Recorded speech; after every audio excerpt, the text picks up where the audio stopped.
Chapter 27. When it was decided that we would sail for Italy, Paul and some other prisoners were handed over to a centurion named Julius, who belonged to the imperial regiment. We boarded a ship from Adramyttium, about to sail for ports along the coast of the province of Asia, and we put out to sea.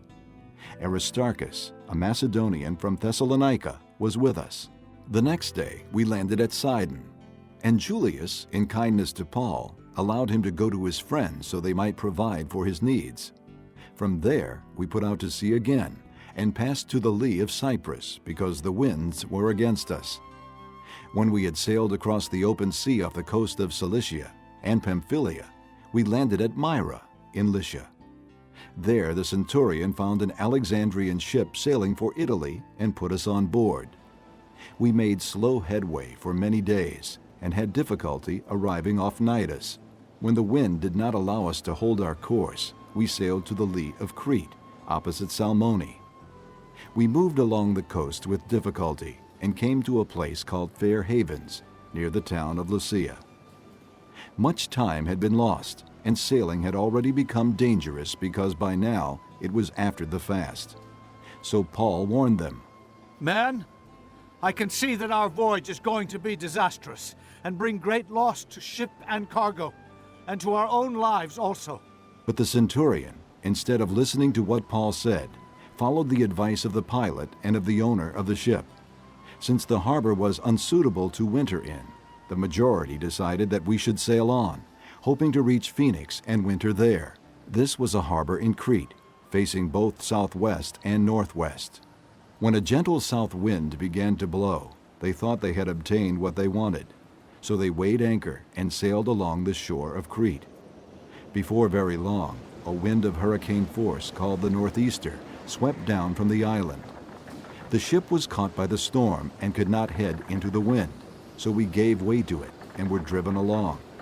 As we passed to the lee of a small island called Cauda, we were hardly able to make the lifeboat secure.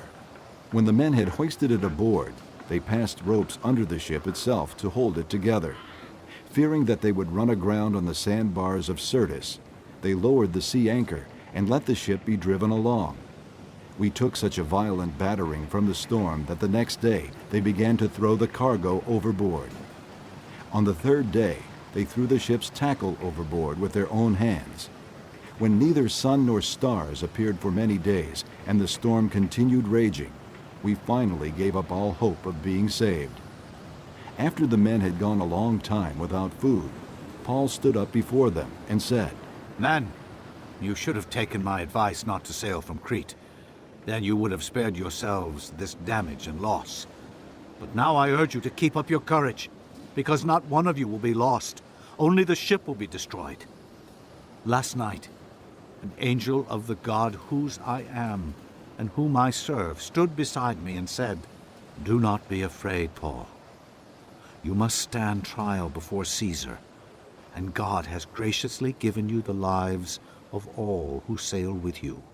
So keep up your courage, men, for I have faith in God that it will happen just as he told me. Nevertheless, we must run aground on some island.'" On the 14th night, we were still being driven across the Adriatic Sea, when about midnight the sailors sensed they were approaching land. They took soundings and found that the water was 120 feet deep. A short time later, they took soundings again and found it was 90 feet deep. Fearing that they would be dashed against the rocks, they dropped 4 anchors from the stern and prayed for daylight.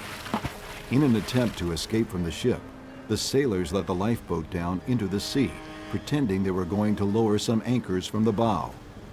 Then Paul said to the centurion and the soldiers, "Unless these men stay with the ship, you cannot be saved." So the soldiers cut the ropes that held the lifeboat and let it fall away. Just before dawn, Paul urged them all to eat.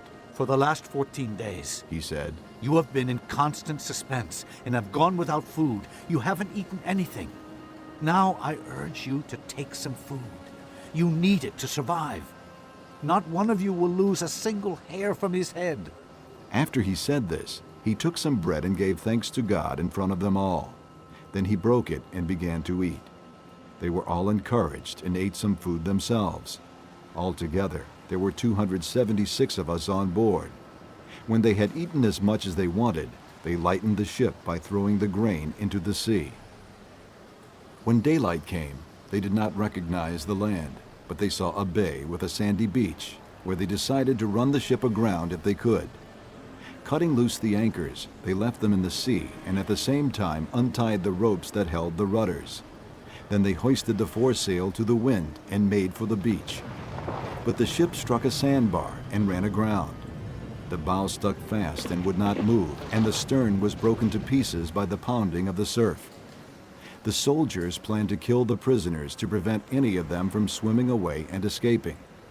But the centurion wanted to spare Paul's life and kept them from carrying out their plan. He ordered those who could swim to jump overboard first and get to land. The rest were to get there on planks or on pieces of the ship. In this way, everyone reached land in safety.